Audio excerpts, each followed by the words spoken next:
نو په دنیا کې که سړی هر څومره ځان په غفلت کې واچوي خو د مرګ د قبره څخه سړی په هیڅ شکل باندې نسی هېرېدلی او مرګ و قبر همیشه سړی په یاد باندې ساتي. په دنیا کې انسان د خپل کور بندوبست لري. د هر سړي کوشش دا دی چې بهترین علاقه وي، د هر سړي کوشش دا دی چې بهترین قلا وي، او د هر سړي کوشش دا دی چې هغې کې ماته بهترین آرام و راحت وي. لیکن که د دې کور په خاطر باندې سړی په غفلت کې واقع سي نو بیا خو به په هغې کور کې چې قبر دی او توره تیاریکه ده او څلور دیواله دي، نه څوک خبرو والا سته، نه د رڼا دپاره څراغ سته او نه د تسلی دپاره څه اسباب سته، بیا به هغه زندګي پر سړي باندې په کوم شکل باندې روانې شي. دنیا کې انسان ډېر ځله په مال و دولت باندې ناز لري. دا یقیني که په ما باندې مشکل راسي زما مال و دولت به ما ته لاس راکوي. ډېر ځله په اولادو، په قریبانو، په دوستانو باندې ډېر نازیږي چې که پر ما باندې مشکل راسي نو هغې به زما سره کومک کوي، زما به مرسته کوي. لیکن الله تعالی هغه زندګۍ په باره کې څه وایي؟ یوم لا ینفع مال ولا بنون. هلته نه مال په ښه درځي، نه بچان په ښه درځي، هلته نه دوستان په ښه درځي، هلته نه قریبان په ښه درځي،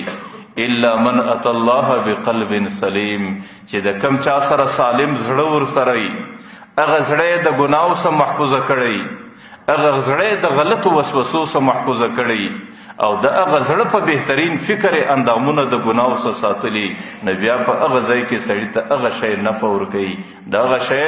د سړي ته تسلي ورکوي او هغه شی سړي ته خلاصون ورکوي. د هغې څه بغیر بیا هلته یو شی سړي له پښه نه ورځي. نو که د دنیا زندگی د انسان هغې په غفلت کې تیره سي او په لاوبالي کې تیره سي، بیا خو د هغې په اولني منزل د قبر کې ډېر مشکلات او ډېرې پریشانۍ. حضرت عثمان رضی الله عنه چې به کله رالی ادرې ته به ودرېدی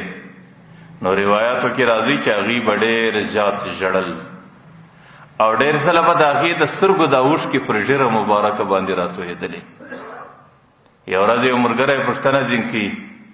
ای عثمانه چې کله د جنت خبرې اورې، د جهنم عذابونه اورې او د آخرت مختلف حساب و کتاب او د هغې سختۍ اورې، لیکن ته نه ژاړې. ورته لم تبکي من هذا، چې ادره ووینې ته ولې ډېر ژاړې؟ چې قبر ووینې د قبر څخه تاله ولې دومره ژړا درځي؟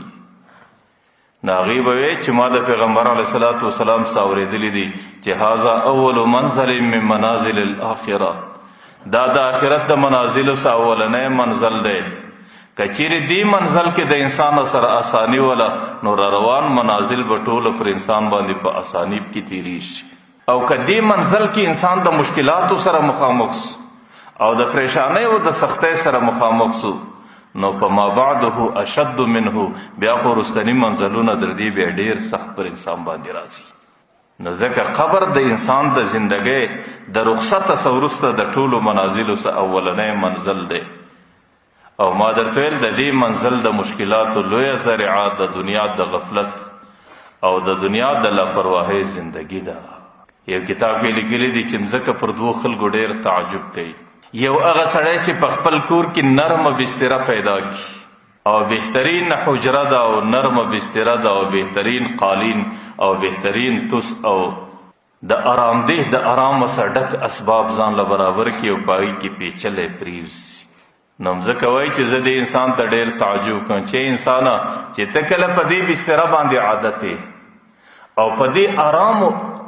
او په دې بهترینه کوټه او په دې آرامو باندې عادت یې او په دې نرم او په دې بهترین لباس او د دې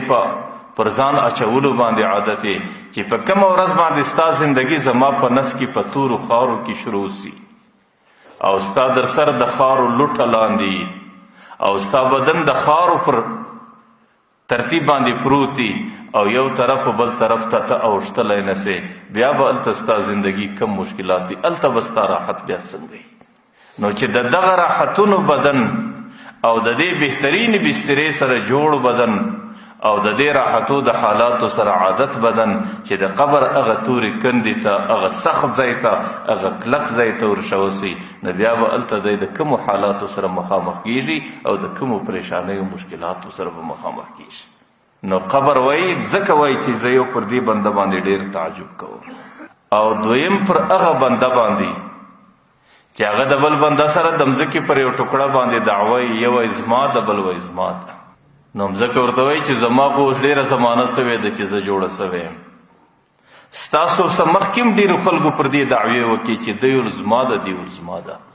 لیکن تاسو ورسئ هغوی پر کومه ولاړو مځکه پر کومه ولاړه تاسو د هغې انجام اوس معلوم کړئ چې هغه په قبر کې د هغې ذرې په خاورو باندې بدلې دي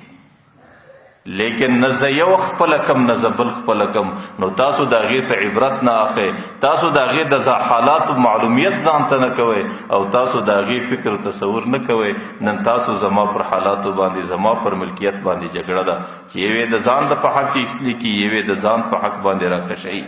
نو ځکه مځکه وایي چې پر دې دوو انسانانو هم زما ډېر لوی تعجب وي